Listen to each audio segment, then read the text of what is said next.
রাসূলুল্লাহ সাল্লাল্লাহু আলাইহি সাল্লাম এবার শুনেন, নবীজি পরিষ্কার হাদিসে বলছেন, আল্লাহর ঘরে হজ যার উপরে ফরজ ছিল অথচ না করে মৃত্যুবরণ করলো, রাসূলুল্লাহ সাল্লাল্লাহু আলাইহি সাল্লাম বলেন সে ইচ্ছে করলে ইহুদি হয়ে মরুক নয়তো খ্রিস্টান হয়ে মরুক, আমি জানি না, বাকি মুসলমান হয়ে মরতে পারলি না তুই উম্মত, এটা বলে দিলাম।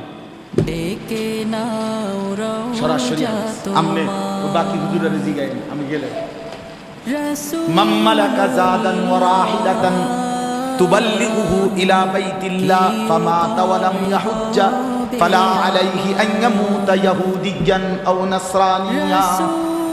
আমি জানি না নবী বলেন এটা ইহুদি মরলো না খ্রিস্টান মরলো, বাকি এটা জানি মুসলমান মরে নাই।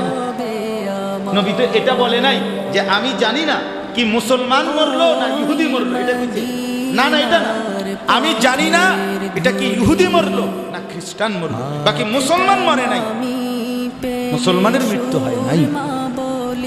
আপনি বলেন না বাপ কি পরিমাণ মুসলমানের উপরে হজ ফরজ।